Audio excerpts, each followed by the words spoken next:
Assalamualaikum warahmatullahi wabarakatuh. Perkenalkan, nama saya Kakak Nurifai dari program studi pendidikan fisika Universitas Garut tahun ajaran 2025-2026.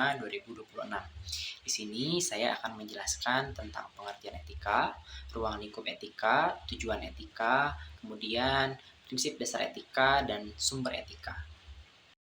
Etika ini sering dibicarakan oleh orang-orang yang menyukai dunia filsafat. Biasanya etika dibahas berbarengan bersamaan dengan moralitas. Seperti apa itu moralitas, kemudian berbarengan dibahas dengan perbuatan baik dan buruk, apakah mereka mempunyai batas-batas tertentu atau tidak. Dan di sini kita akan lebih fokus pada etika. Seperti apa definisi etika, kemudian apa tujuan etika, kemudian apa sumber-sumber dari etika, kemudian apa prinsip dasar etika, apakah Islam memiliki etika tersendiri, dan apakah yang menjadi pembeda antara etika Islam dan etika filsafat atau etika Yunani. Langsung saja kita ke definisi etika. Yang pertama adalah etika menurut asal katanya. Etika merupakan istilah yang berasal dari bahasa Yunani yaitu ethos yang berarti adat istiadat. Etika ini merupakan salah satu cabang filsafat yang mempelajari tentang tingkah laku manusia. Secara istilah, etika adalah sebuah perilaku sekelompok atau perilaku seseorang atau sekelompok orang yang tersusun dari suatu sistem atau norma yang diambil dari gejala alamiah sekelompok masyarakat tersebut. Di sini bisa kita garis bawahi bahwa etika ini berasal dari kata ethos yang berarti adat istiadat. Kemudian etika ini sangat erat kaitannya dengan gejala-gejala alamiah masyarakat. Untuk memperjelas, mungkin saya akan memberikan salah satu contoh, yaitu tentang etika komunikasi yang dilakukan oleh suku Jawa dan suku Sunda atau suku-suku lainnya di Indonesia. Etika komunikasi yang sangat mendarah daging bagi kita yaitu tentang etika komunikasi yang berlandaskan sopan dan santun. Seperti yang kita ketahui, ketika kita berbicara, kita sangat menjunjung tinggi tentang kesopanan dan santunnya itu. Lalu, dari manakah datangnya cara berbicara seperti itu? Nah, hal ini dijelaskan dari definisi etika itu sendiri, yaitu adat istiadat. Nah, adat istiadat Indonesia sangat menjunjung tinggi tentang sopan dan santun. Kemudian hal ini menjalar dalam etika berbicara yang dilakukan oleh bangsa Indonesia, yaitu suku Sunda dan suku Jawa dan serta suku-suku lainnya di Indonesia. Hal ini disampaikan oleh Wahyuningsih tahun 2022. Kemudian yaitu sumber etika dalam Islam. Nah, seperti yang kita ketahui, etika ini ada etika yang berasal dari Yunani atau filsafat, kemudian ada juga etika Islam itu sendiri. Kemudian apakah sumbernya sama? Tentu sumbernya berbeda. Etika Islam ini memiliki beberapa karakter dasar yang membedakan antara etika Islam dan etika non-muslim adalah terletak pada aspek teologis atau tauhid. Dan sumber etika Islam yang utama yaitu Al-Quran dan As-Sunnah atau hadis. Kemudian apa sumber etika dari filsafat Yunani? Sumber etika dari filsafat Yunani itu yaitu pemikiran yang dilakukan oleh para tokoh, misalkan Aristoteles, Plato, atau Socrates. Kemudian, dalam etika Islam ini tidak semua konsep atau teori tentang etika murni sepenuhnya merupakan pemikiran manusia, namun juga terdapat panduan dari Tuhan, yaitu Allah Subhanahu wa Ta'ala, melalui kitab suci dan Rasul-Nya. Hal ini disampaikan oleh Yunawa tahun 2014. Lalu, apa maksudnya? Maksudnya adalah tidak semua etika yang dikemukakan oleh etika Islam ini berasal dari pemikiran manusia semata. Ada etika-etika yang berasal dari Al-Quran dan As-Sunnah atau dari hadis, yang tentunya etika yang berasal dari Al-Quran dan As-Sunnah ini bersifat universal dan bisa dijadikan pedoman oleh setiap bangsa di dunia. Kemudian yaitu karakter etika Islam.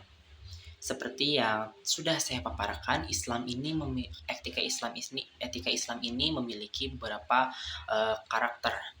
Yang pertama yaitu etika Islam menetapkan bahwa yang menjadi sumber moral, ukuran baik dan buruknya perbuatan seseorang didasarkan pada Al-Quran dan As-Sunnah.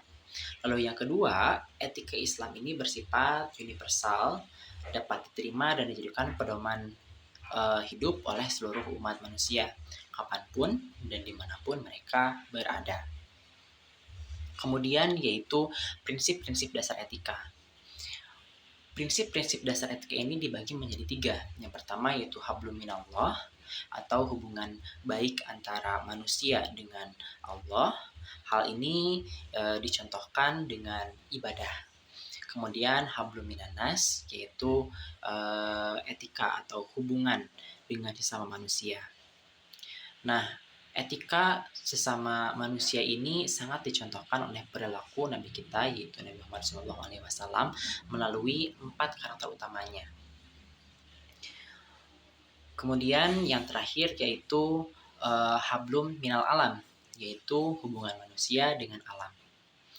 Kenapa hubungan manusia dengan alam menjadi salah satu etika dalam Islam?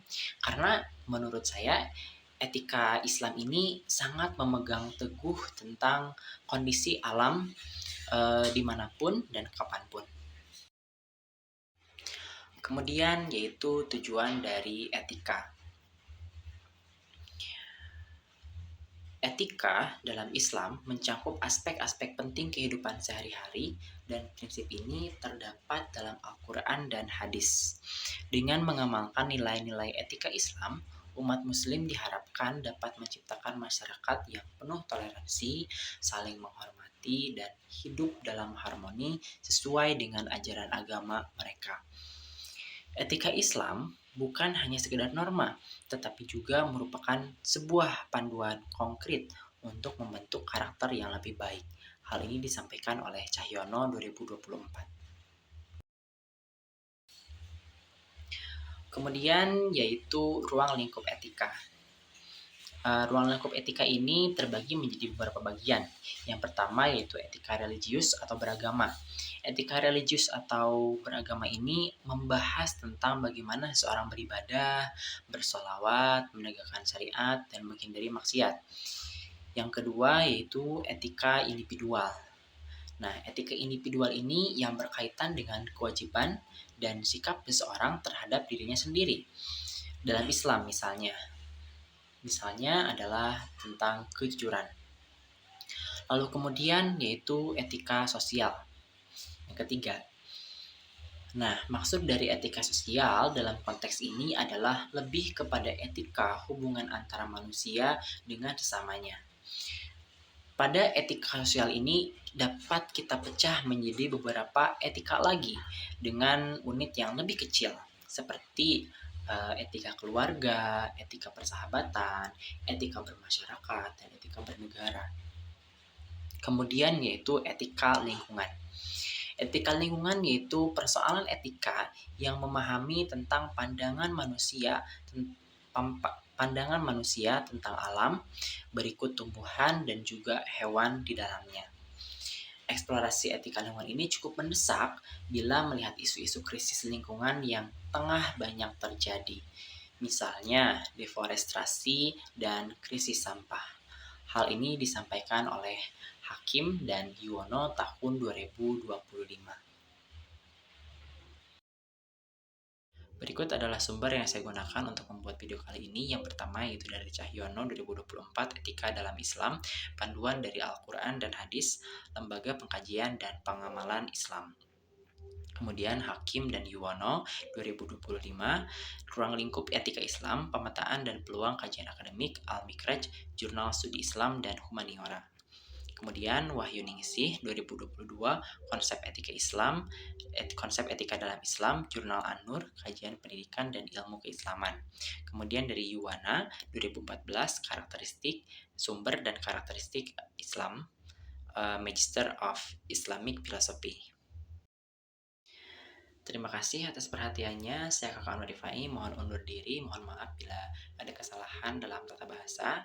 Wassalamualaikum warahmatullahi wabarakatuh.